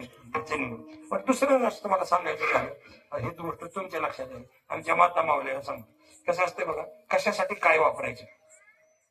पौष महिन्यामध्ये आता मी बोलून गेलो, रविवार असते, मग ते सगळं पूजा अर्चा झाली, पाटावर सूर्य काढायचा, ते गोड असते, ते सगळं सगळं मस्त असते, बस लक्षात. आणि ती झाल्यावर बायका कहाणी सांगते. कहाणी म्हणजे गोष्ट. हे शिकलेली माणसं काय करतात, मला तीच गोष्ट जरा त्याला वेगळं वापरायचं. काय त्याला म्हणायचं बोधकथा. त्याला तरी काय म्हणजे बोधकथा म्हणजे लई काय वरून देवाला आले का. आपली जुन्या बायका त्याला कहाणी म्हणायचं. आता बोधकथा, आता तुम्ही आम्ही जुनी माणसं काकी जीजी वंजी असं म्हणतो, कोणाला चलते. आताची पोरं आणटी म्हणते, म्हणजे काकी जीजी 1.5 भाकरी खाते, आणटी काय 15 पोळ्या खाते. नव्याच्या कोण वाचत. फक्त तो शब्द कसा आहे, ग्रामीण आहे. हा शब्द कसा आहे, इंग्रजी शब्द आहे. तसं आपण या ठिकाणी चिंतन करत आहोत की कहाणी सांगायची. मग कहाणी सांगितली, जेवण घेऊन झालं ना, मग जरा गार असायचं, पोटात पाणी गारी पडून मग उन्हाला बसायचं बायकाशी. मग बायकाला हात कधी बसत नसतो, काही ना काही करावंच वाटतं. आणि दुसऱ्या बायकाला बसू देत नाही. समजा एखादी बाई एखाद्या बाईच्या घरी गेली आणि स्वयंपाक चालू असला आणि 3 माणसं स्वयंपाक 5 माणसं आली, बाई नुसती म्हणते पाहुणी बाई मनाला तरका आणि चुली पुढे सारखा. काही ना काही करावंच लागतं, करतच असतं. मग काय केलं, एक बाई असं असं खाजवायला लागली, डोकं खाजवायला. दुसरी बाई म्हणजे काय कसं डोकंच खाजवत म्हणजे माझं. बरं. मग तिने काय केलं, टोपलं पालतं घातलं, लोखंडी टोपलं, आणि फायबरचे नाही, टोपलं वाटलं, टोपल्यावर बसली. आणि जिच्या डोक्यात खाजवत ती तिच्या समोर बसली. तिने असं पदर खाली घेतला. खाली घेतल्यानंतर मग तिने सुरू केली. तिने काय केलं, शोध कथा, तिने काय केलं, संशोधन करायला सुरुवात केली की प्राणी कुठे कुठे आहेत, कोणते आहेत. असं करता 2-3 वाव तिने दिसलं. मग तिने ऊ घेतली. आता ती ऊ जर मारायची असेल तर मग तिने ठोंब्या वापरायचा, जात्यावरचा दगड वापरायचा. तिने ठोंब्याने जर ऊ मारली ते बाई जिवंत राहील का? त्या जात्यावर पहिला दगड असं जबादाण, त्या दगडानं जर ऊ मारली तिच्या डोक्यात बाई जिवंत राहील का? मग ऊ एवढी आहे. मग ती ऊ मारायची असेल तर काय उलटं आणायचं काय नाही, फक्त हा बाई नकावर घ्यायचं. अशी म्हणजे निवर्तक काय आहे, त्याला निवृत्ती काय आहे, त्याला निवर्तक काय, घालवायचे काय, त्याला घालवणार कोण पाहिजे असं असलं पाहिजे. पहिले इतकरी 4-4, 8-8, 10-10 गाई म्हशी असायच्या. आणि मग ती रवी असायची, बायका व्हायची, असायची, असं बसायची. आता काही नाही, पिशवीतलं दूध येतं आणि ती जर थोडं तापून सायाची नुसते. आता जर मला तेवढीशा साईला जर मोठी रवी आणली ना, ती म्हटलं कुठूनच जाईल, रवीलाच ती साय आटून जाईल. म्हणजे आपण निवृत्ती कशाची करायची, त्याला निवर्तक काय ह्याला म्हणतोय. तसं माऊलीला विचारलं, माऊली ज्ञानोबा आहे, तुम्हाला एवढं श्रीगुरूच्या पाठीराख्याची गरज का पडली? माऊली म्हणले, सगळं जमतंय, या भवसागरात तरण्यासाठी काही केलं तरी तरता येत नाही. दैवेशा गुणमयी मम माया दुरतेया मामेव प्रपद्यन्ते माया मेतांतरंती ते. या श्लोकावरच्या सगळ्या ओव्या जर घेतल्या तर प्रत्येक जण जे जे करीचे उपाय तो होय आपाव. जे जे साधन करावं ते साधन काही देवापर्यंत जाऊ देत नाही. कारण ही माया नदी अशी मोठी गमतीची, ह्याच्यातून कोणी तरलं नाही. करिता विचार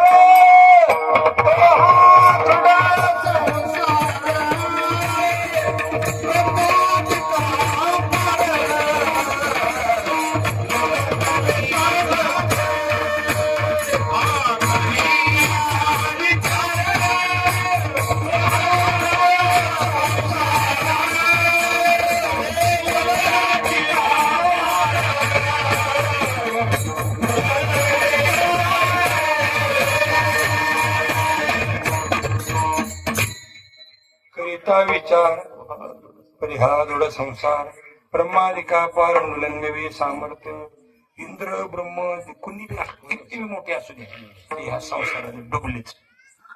काय झालं? काय झालं? एकदा सुदामदेव म्हणले, देवा कसं असते, कधी सापाला कधी डवचायचं नसतं, मग ते चावल्याशिवाय राहत नाही. हा, तुम्हाला 2-3 गोष्टी सांगतो. पहिली गोष्ट, बायकोला लई सातवायचं नसतं. नाही नाही, मला ती खवळी करेन, मग कोणत्या थराला जायचं सांगता येत, जपून जपून रंगात रंग घालायचं. मी कुठून शिकलो मला, मी होतो 4थीला. मी शेतात गेलो, आमच्या तुळशीराम नावाचा गडी होता. त्याची बायको आली आणि तुला फडफड बोलली, ती काहीच बोलला नाही. मी म्हणणार, तुळशीराम तुझी बायको तुला लईच बोलली, तो काहीच बोलला. तुला काय कळते पोरा म्हणला, ते कोणी इष्ट झालं, हे कोण पाणी व्हावं. मला लक्षात आलं आपल्याच्यानं काही पाणी होणार नाही, ते इष्टाचे आपण नाजी लागायचं. सांगायचं कारण असं आहे, कधी नाजी लागायचं नाही, रंगात रंग मारायचा बस. बायपास निघून गेलं, पण ती किती बोलणार नाही. ती बी त्याची पत्नी अर्धांगी म्हणा, तिला कधी ना कधी किव येणारच, पण तू तेथपर्यंत दम निघत नाही माणसाला. आमचा एक विद्यार्थी होता, त्याला औरंगाबादला ठेवलं, डोळ्यावरून येत होतो. नवरा बायको एकमेकाला बांधावं असं वाटत नाही मला, पण तितका वापसा झाल्यावर ती दम निघत नाही. तिथे कोणी यायला बोल मला, आल्यानंतर त्याच्याकडे गेलो होतो, ते बनेलर होतं आणि ते टवका निघाला होता. हा, मी म्हणलं काय झालं, म्हणलं विचार तिलाच. काय म्हणलं, विचार तिलाच म्हणणार. बरं, आता तिचं मीच लग्न जमलं. निघली, काय झालं ते म्हणजे, मला तुम्हाला खोटं बोलता येत नाही. बोलता बोलता आमच्या दोघांचे लागले, दारादरीत माझं नख त्यांना लागलंय आणि त्याच्यामुळं त्याचा टवका निघाला. खरं सांग, रंगात रंग मारायचे, लय नादी लागायचं नाही. मला हेच जसं आहे तसं देवाची माया सुद्धा अशीच आहे. एकदा सुदाम देवाला विचारलं, देवा, सुदामदेव म्हणजे, देवा तुमची माया मला दाखवा. देव म्हणजे, कशा त्या मायाच्या नादी लागतो, लय अवघड आहे माया. ह्या मायातून कोणच तरलेलं नाही, प्रत्येक जण त्याच्यात डुबले. इंद्रचंद्र को क्या क्या हुआ सबको मालूम है जी. काय नारद जी की नाही नारदी ऐशी नौबत गाजी अजब माये का झटका डुबाया परमार्थ सबका. मोठ्या मोठ्याला मिळलेले. आज सुद्धा तुम्ही विचार करा, हे मोठमोठ्या लोकांना पैसे पाहिजे कमी, कधी अहंकार आडवायचो, कधी दंभ आडवायचो, कधी लोभ आडवायचो, आणि 5-5 हजार 20-20 हजार कोटी तुम्ही पैसे दिले. तुला काय गरज आहे तुम्हाला? तुमच्या बायकोला काय चपल्या सांगायला पैसे नाही का? तुम्हाला फुंडलं ते नाही, काय नाही, कशामुळे एवढं? पण लोभ नावाची गोष्ट माणसाच्या मनात एकदा रुजली, किती वाटोळं झालं, किती अपमान झालं, किती माझ्या मध्ये जावं लागलं, याचं त्याला भान लागत नाही. याचं नाव काय आहे? माया. याचं नाव काय आहे? माया. अजून बघा तुम्ही, ही माया प्रत्येकाला आडवीची, कुठे ना कुठे बघा. माणसं गरीब असते तोपर्यंत वारीला जाते, नाश्ताच करते, चहा पाणीच करते, गुरुवार करते. जरा 2 पोरं नोकरीला लागली, जरा शेताला पाणी लागून द्राक्षाचा भाग झाला, मग ते सप्तेकडे सुद्धा फिरकत नाही. काय वर्ग नाही फिरकत. मग मला देवाच्या लक्षात येतं, लई काही काळजी करू नका, देव बी लई चॅप्टर. एक मला काय करणार आहे देव, तुमचं काय करणार देव? देवाला यायची गरज नाही. एखाद्या पेताडाला जर ठोकायचं झालं, देशाच्या गृहमंत्र्याला यायची गरज नाही. एक शिपाई जर होमगार्ड झाला तरी बाद झालं. हा, असं काही नाही. तसं देवाला आपल्यापर्यंत यायची नाही. बघा, 2 गोष्टी ऐका. घरात बायको आगस्ताळी आणि पोरग पेताड निघालं, केवढा माणूस असू द्या जागेवरच बसतो. अलग लक्ष, देवाला आपल्यापर्यंत यायची गरज नाही. बायको कशी मिळावी का? असं बायको आगस्ताळी असं कसल्याही मोठ्या माणसाचं चलत नाही. आणि पोरं पेताड निघाली की कर्कश संगाती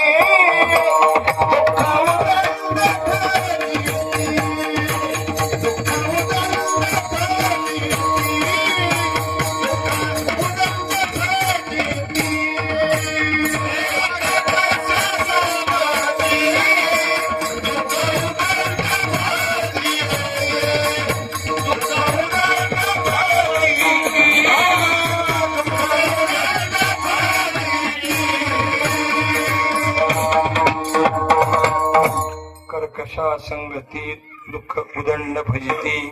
तशी ही माया आहे ना, ही माया, या मायेतून कोणी तरू शकली नाही. हे तरायचं असेल तर त्याला कोण पाहिजे? श्री गुरु पाहिजे. श्री गुरुची कृपा असेल तर दैवी ह्याच्या गुणमयी मम माया दुरते या श्लोकामध्ये माया मेतांतरण तिथे तरंती त्या पदावर माऊलीने वर्णन करेल. आणि वर्णन करता करता माऊली म्हणजे येत एकच लिला तरणे जे सर्व भावी म्हणजे ऐलीचे तया ऐलीचे चलेले माया जळ एवढं श्लोकाचा अर्थ आहे बघा. श्लोकामध्ये श्री गुरु हे पदाचा ध्वनितानं सुद्धा अर्थ निघत नाही. पण माऊलीला माहित आहे देव जरी पाठीशी असल्या बघा भगवान मिलेगा तो काय भगवान मिलेगा तो सहारा मिलेगा, श्री गुरु मिलेगा तो किनारा मिलेगा. लक्षात ठेवा. देव मिळाला तर पाण्यात पुरा तो हात चाललेल्या माणसाला एखादा लाकडाचा ओंडका मिळाला तर त्याला सहारा मिळेल पण किनारा मिळणार नाही. पण नाव जर मिळाले तर त्याला किनारा मिळेल. तसं आपल्या आयुष्यात भगवान मिलेगा तो सहारा मिलेगा, अभी सद्गुरु मिलेगा तो किनारा मिलेगा. आणि म्हणून जीवनामध्ये या भवसागरातून तरुण जाण्यासाठी कोणाची गरज आहे? श्री गुरुची गरज आहे. माऊलीला सांगितलं तर बघा प्रचिती 3 प्रकारची. एक शास्त्र प्रचिती, दुसरी गुरु प्रचिती आणि तिसरी आत्मप्रचिती. शास्त्रामध्ये वर्णन केलं हे शास्त्र प्रचिती. लक्षात कशाची प्रचिती? आपले डक साहेब हे सांगतात आता इतक्या तारखेला एवढा पाऊस होईल इकडं, ते कळालं की आपल्याला काय म्हणायचं? याला गुरु प्रचिती म्हणायचं. म्हणजे एखाद्या जाणकार माणसानं सांगितलं आणि तसं घडलं की त्याला काय म्हणायचं? गुरु प्रचिती. पंचांगात लिहिलंय घोड्याचं वाहन आहे, म्हैशीचं वाहन आहे, गाढवाचं वाहन आहे आणि तशा पद्धतीने पाऊस पडला ते समजायची ही शास्त्र प्रचिती. आणि एखाद्यानं सांगितलं तसं झालं ह्याला गुरु प्रचिती. बरोबर आहे. आणि तसा पाऊस पडला आणि त्या पावसाची भिजून आला त्याला म्हणायचं आत्मप्रचिती. बरोबर आहे. ते सांगितलं बरं का त्या दिवशी राहणार घेऊन असा का पाऊस पडला महाराज, नदी नाली एक झाली, असा भिजलो, झाडाखाली बसावं म्हणलं तर सगळ्या विजा कडकड कडकड करायला लागल्या. दारात आल्यावर इतका भिजून आला बायकोला म्हणलं लोक लोकांच्या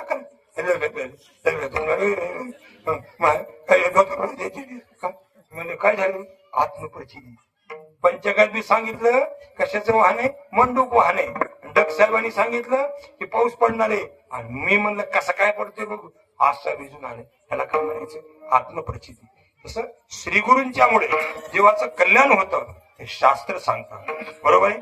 श्री गुरु निवृत्तीनाथांनी सांगितलं जया सद्गुरु तारो पुढे माऊली वर्णन करतात किंवा अमृत अनुभवामध्ये वर्णन आले बघा. जीवपणाचे नित्रासे यावया फुल्या दसे शिवही मूर्त पुसे जया जोशी याते.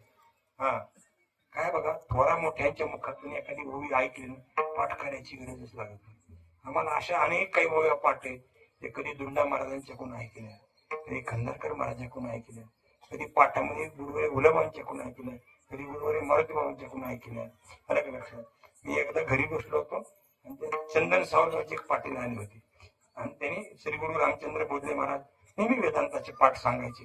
त्यावेळेस त्यांनी ही ओवी मी त्यावेळेस ऐकली की जीवपणाचे नित्र असे यावया फुल्या जसे शिवही मूर्त पुषे जया जोशी याते. अरे शिवालाही आत्मकल्याण करायचं असेल तर श्री गुरुकडे जावं लागतं. हे श्री गुरुचं महत्व आहे. ज्ञानोबाराय म्हणतात त्याची प्रचिती मला आली. कधी आली हो प्रचिती?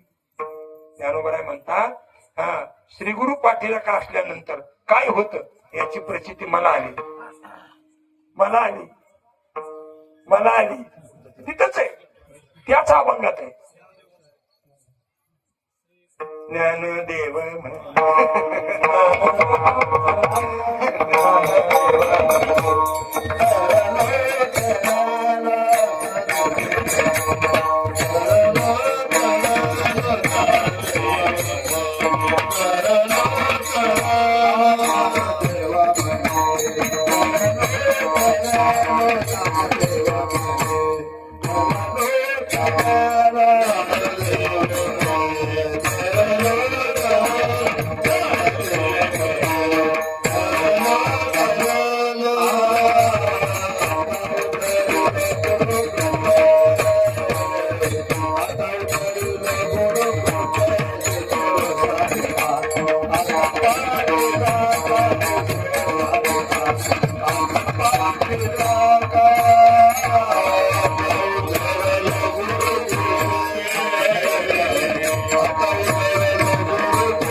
आमच्या विमानात तीच होत तुम्ही म्हणलेलं बरं. सुनबाईला भाकरी थांबवायच्याच होत्या, पण तसं म्हणलं मग म्हणतो तुला कोणी सांगितलं भाकरी बंद करायची?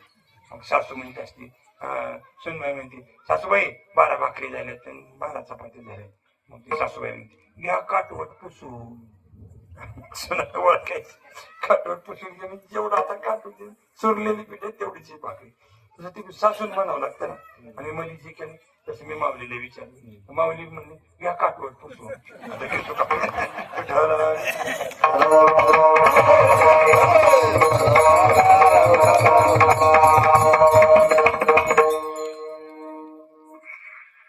माऊली म्हणतात मला आत्मपरिचय का माझ्या श्रीगुरूच्या ठिकाणी एवढं सामर्थ्य, एवढं सामर्थ्य काही गरजच नाही कशाची. काय सामर्थ्य तुमच्या गुरुच्या ठिकाणी? श्रीगुरूकडे काय सामर्थ्य असतं? आत्मकल्याणासाठी 3 गोष्टीची निवृत्ती व्हायला पाहिजे. 1,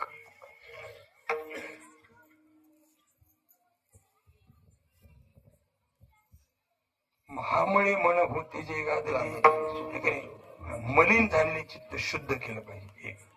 दुसरी, शुद्ध झालेले चित्त स्थिर केलं पाहिजे. आणि स्थिर झालेल्या चित्तामध्ये जे अज्ञानाचं आवरण असतं ते दूर होऊन त्याला आत्मज्ञान व्हायला पाहिजे. या 3 गोष्टी असतात. आणि या 3 गोष्टी जगाच्या बाजारात कुठेच मिळत नाहीत. या 3 गोष्टी कोणाकडे असतात? श्रीगुरूकडेच असतात. जर आपल्या ठिकाणचा मल नावाचा दुष्पापात्मक कृती घालवायची असेल तर यज्ञाधिक कर्म करावी लागतात. पण ते जर सकाम कर्म केलं तर ते यज्ञाधिक कर्म स्वर्गाची प्राप्ती करून देतात. पण ते स्वर्गाधिक प्राप्ती करून दिले तर ते फल शाश्वत नाही. त्या पुण्याची पावती सरे, सवेची निर्पणाची उठी उतरे, येऊ लागते माघारी. तेही निष्काम बुद्धीने केलं तर चित्त शुद्धीच होते कर्माला बस. आणि जर आपण योग साधनाधिक जर केलं तर विक्षेप निवृत्ती होते. फक्त विक्षेपच निवृत्ती होते, अज्ञान निवृत्ती होत नाही. जर चित्तवृत्तीचा निरोध करण्यासाठी 1400 वर्षी योग केलेल्या चांगदेवाचं सुद्धा अज्ञान निवृत्त झालं नाही, आपल्या वामदेवाचा कशाने करायचा? मग हे दुसरी निवृत्ती. आणि तिसरं अज्ञानाची निवृत्ती व्हायला पाहिजे. 3 गोष्टी. पण माऊली म्हणतात श्रीगुरु जवळ गेलं मग सगळ्याच गोष्टी आपोआपच होत. काय होत? संत चरणी रज लागला वासिनीची आहे की नाही? काय होत? मग आपण 2-3 वेळ म्हणून गेलो बा, जय जय वशुद्धे उदारे प्रसिद्धे अनवरत आनंदे वर्षिते विषय व्याळी मिठी दिदिल्या नुटी तापी ते तुझे गुरुकृपा दृष्टी निर्विष. लक्षात. पंच शब्द स्पर्श रूप रस हे 5 विषय रूपी विष जीवाच्या बुद्धीमध्ये इतकं भिनलेलं असतं. पण श्रीगुरूची कृपा झाली की निर्विष होते. आपल्याकडे पद्धत आहे, जर एखाद्याला नाक चावला, साप चावला, तर मग ती माणसं काय करते? साप जास्त तिथं बांधते आणि बांधल्यानंतर ती विष उतरायचं असलं काय करते? एखादी कोंबडी आणून लावते. तुंबडी नाही, कोंबडी. आणि कोंबडी त्या जागेवर अशी बसविली. काय कशात कोणाच्या तोंडात ताकद आहे, कोणाच्या डोंगणात ताकद आहे, काय त्याची त्याला माहिती. विष जर असलं ना तर तुम्ही काही बी करा उतरत नाही. पण कोंबडीची तर अशी चिटकविली फसफसच मुसळी घेतली, माणूस थंडच होऊन जातो. मग कोंबडीच्या डोपरात जर तेवढी ताकद असेल तर बाकी बघा कसं काय. मग गुरुज मध्ये किती ताकद असेल? गुरु मध्ये काय करतात? निर्विष करून टाकतात.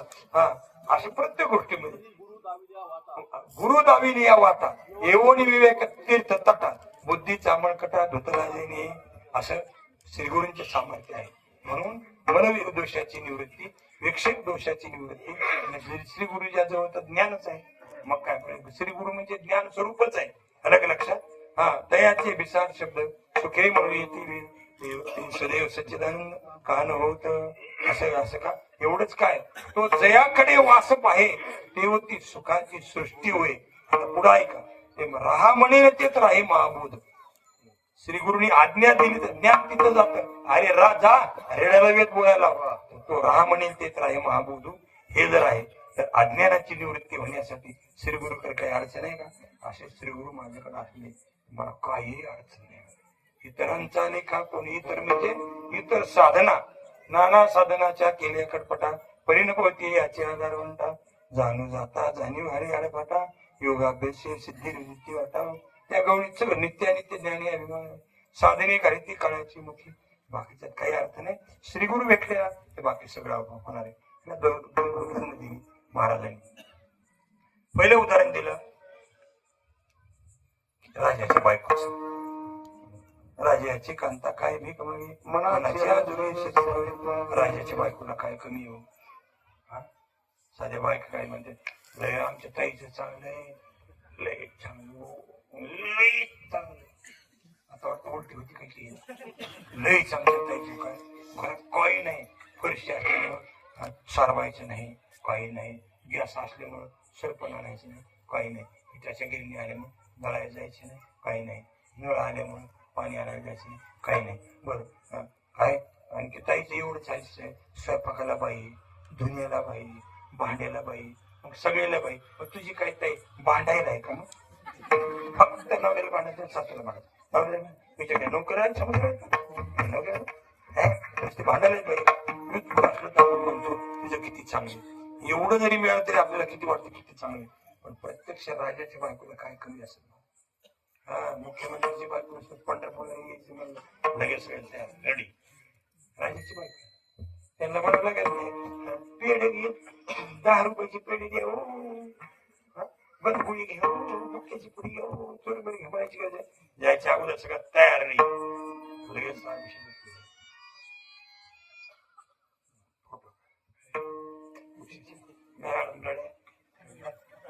बायको काहीच कमी नाही. 85,000 थोडं 2 लाख राहून पाहिजे म्हणजे तितकं मिळणार म्हणजे मिळणार.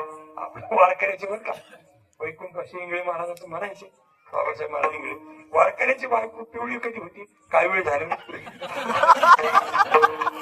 अहो काय महाराज रोज ह्या गावाहून त्या गावावर हे गावाहून त्या गावावर. खरंच बरं का वारकऱ्याची बायको मिळालेली असते ना मागच्या पुण्य मिळाले काय घरावर लक्ष असतं का मला घरावर लक्ष असतं. इतका काला होऊन घरी गेलं बायको बोलत नाही 8 दिवसांनी दिसला नाही का. मग काय ते गॅस तरी घेऊन जा एखादं कुकर तरी घेऊन जा साबणाच्या वड्या तरी घेऊन जा. बायको जरा असं एवढं आणलं असं बघायला बोलायला तुम्हाला नाश्ता करायचा तेवढ्याच बाजारी महाराजांचा फोन येतो. सप्ताह सुरू झालाय काकड्यापासून सगळे बरं का काले काय हे चिंतेची गाठ पडते का काय कशा त्या बिचाऱ्या धम काढीत असते आणि तुमची लेकर बाळी समज धन्य त्याची माग लक्षात. खरंच बघा तुम्ही विचार का तुम्हाला खरं वाटतं का खोटं वाटतंय. म्हणजे माझं बोलणं तुम्हाला बरोबर वाटतं का करेक्ट वाटतं का राईट वाटतं. ठीक आहे सोपी गोष्ट आहे का मला. आणि लोकांमध्ये नाही टाळक्याला असलं पाहिजे टाळक्याला पाहिजे. अरे लक्षात ठेवा तुम्हाला गावभर फिरलात 1000 रुपये देऊन माणूस मिळतो. अरे बिचारे 8-8 दिवस राहतात. हे केवढा मोठा त्याग आहे. ते फक्त राहतात म्हणजे कशी राहतात सांगा तुम्हाला भक्तीचं बाळकून दिला. खरा महाराज हुरडा खाणारा असला ना त्याला खरा हुरडा खाणार शिवारात कुठे बी दूर दिसलं की पाट्या हल्ला काय ती कोणाच्या निमंत्रणाची वाट बघत नाही. त्याला हुरड्याचा नाद आहे. मला सुद्धा हुरड्याचा नाद आहे. मी दरवर्षी 9-10 घंटे हुरडा खातो. एखादं कीर्तन बुडायचा हार हुरडा सोडित नाही. हुरड्याचे दिवस सांगितलं याला पक्का हुरडा खायचा नाद आहे ना शिवारात कुठे बी दूर दिसलं तरी जाणार. तसं भजनाचं बाळकरू असलेली माणसं मला सोय असू गैरसोय आता तरी महाराज जेवायला खावायला देत नाही. पहिला काळ असा होता सकाळी उठलं की वड्याला जायचं आणि तिकडचं आंघोळ करून यायचं बस. पण ती का फिरते बसले भजन केले की लोकांनी म्हणायचे दोघं जेवायला न्या बरं का निघळे ना तुझ्याकडे जेवायला निघ नगळे माझी बायको लागायची नाही. त्याला कसं वाटत असेल त्याला वाटत असेल मग दगडाला हाणून घ्यावं. दुसऱ्याला म्हणून ह्यांनी 2 मास काल बायको मी तुझी आता झालं झरे पुन्हा वारकरी घराला आणू नका. म्हणजे 9-10 जणांना अपमान करून पुन्हा जायचं आणि मग त्या गरीब बाईने म्हणायचं रात्रीचं शिवाय पिठले आवडते का असू ती बाई शिवाय असले बाकी असे दिवस काढले घ्या लोकांनी तुम्ही काय म्हणता. भजन करणारी माणसं काय सोपे नाहीत महाराज. हे पांडुरंगाचे लाडके भक्त आहेत अलग लक्षात असो. आता बा झालं एवढं इतकं वाण असलं पाहिजे तर भजनेची टाळ करायची किंमत माणसाला कळते मला. ही खूप मोठी सेवा जाऊ दे. राजाच्या बायकोला काही कमी आहे का जी पाहिजे ती मिळेल, आहे की नाही. पण माऊलीच्या लक्षात एक आलं, ज्ञानोबराच्या ही दृष्टांत सुद्धा अपुरा आहे. राजाच्या बायकोला काही कमी नाही, ही गोष्ट खरी, पण राजाच्या बायकोला नेहमीच चांगला काळ असेल असं सांगता येईल. कोणीही बघा, एका काळात आपल्या घरी खूप चांगलं असतं, दुसऱ्या काळात उतरती काळ असते. एका काळात 10 म्हशी असतात, दुसऱ्या काळात 4 दुधासाठी चौकड गावात तांबे घेऊन फिरावा. तसं राजाची बायको जरी असली तर आपल्याला माहिती, नळ राजा आणि दमयंती हे राजाही होते, पण पुढे काय एवढा बिघडला, दोघात एक वस्त्र घालावं लागलं. हा, हरिश्चंद्र राजा एवढा मोठा, पण हरिश्चंद्र तारा राणी वाहे डोंगागरी पाणी. राजाच्या बायकोचं जरी चांगलं असलं तरी ते चांगलं टिकलं हे सांगता येत नाही. पण माऊली तो दृष्टांत कमी वाटला, पण माऊलीने सांगितलं कल्पतरूच्या कल्पतरू तळवाटे जो कोणी बैसला, कल्पतरू तळवाटे जो कोणी बैसला, कल्पतरू तळवाटे जो कोणी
राजाच्या बायकोच्या दृष्टांतात माऊली ज्ञानोबराच्या लक्षात आलं, ही गोष्ट तंतोतंत बसत नाही, ह्याच्यात उणीव दिसली.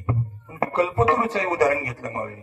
कल्पतरू, चिंतामणी, कामधेनू हे म्हणजे इच्छा केलेली आहे. कामधेनूचे अक्षर अपार नाही. चिंतामणी आणि अति सदैवची वृत्ती म्हणून तैसा मी पूर्ण काम स्त्री निवृत्ती ज्ञान देवणे. पण कल्पतरूचं झाड आहे.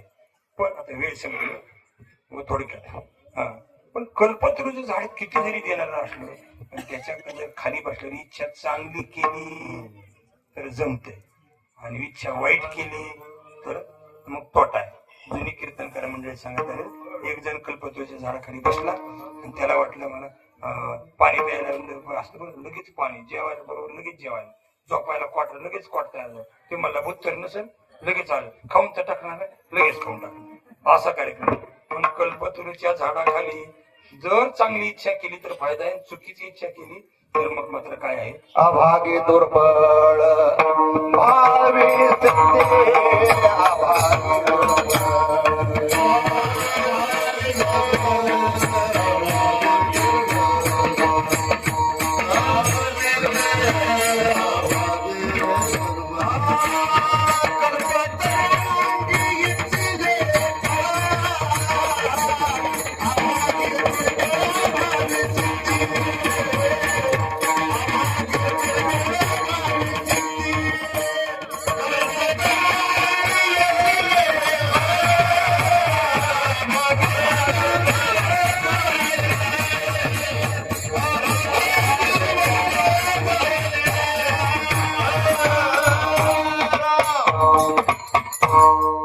कल्पतरू कल्पतरू अंगी इच्छिले ते फळ, कल्पतरू अंगी इच्छिले ते फळ. अभागी दुर्बळ भावी सिद्धी, हा, अभागी दुर्बळ भावी सिद्धी. हा, जर आभागी आणि दुर्बळ असला ना महाराज, त्याच्या पदरात चांगलं पडत नाही.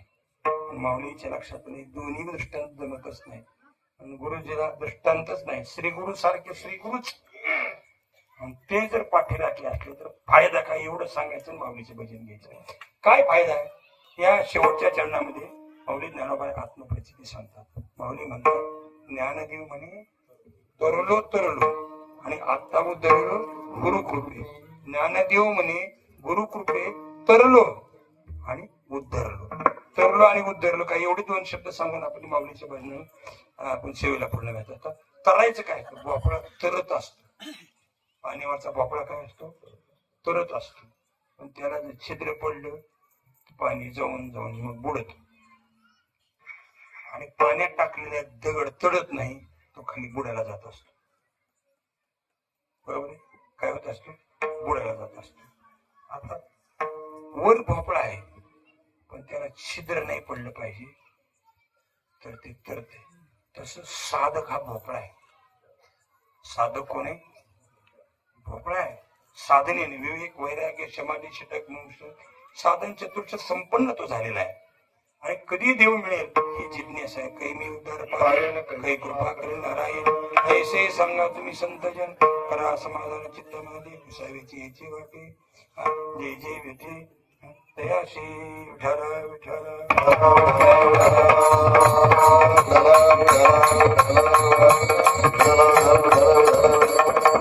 संचित सांडवले होते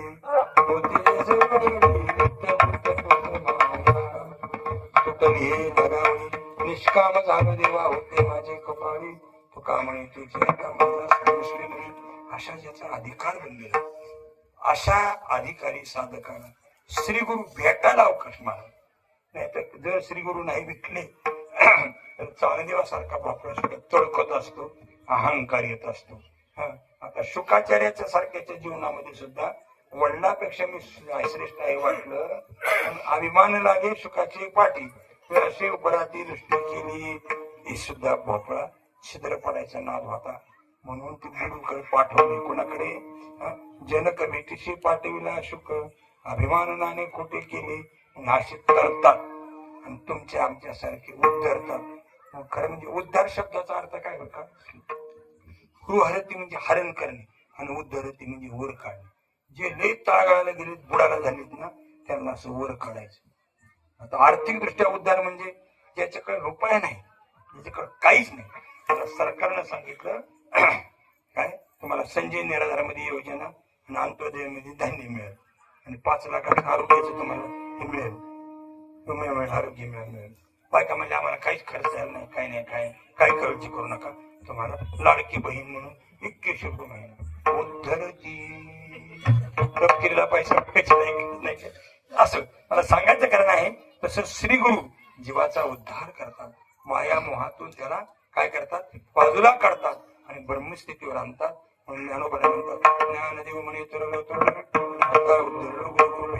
राजयाची कांता श्री गुरु सारखा असा पाठराखा, इतरांचा रेखा कोण करे, झालेली वेळी वाकडी थोडकी मोडकी सेवा पांडुरंगाच्या चरणी समर्पित करून श्री गुरु जोग महाराजांच्या चरणी सेवेला पूर्ण विराम देऊ. आणि जोग महाराजांच्या बागेत अनेक फुलं आली, त्या फुलाच्या बागेतलं गुलाबाचं असं ताज तवान हिरवगार आणि किती बी भुंग्याने आलं तरी त्यातला मकरंद न संपणार असं जरी गुलाबाचं फुल कोणचं असेल त्या फुलाचं नाव आहे हरिभक्तीपर्यंत भागवत महाराज बागाडे झालेली मूर्ती या ठिकाणी सेवेला पूर्ण ज्ञानेश्वर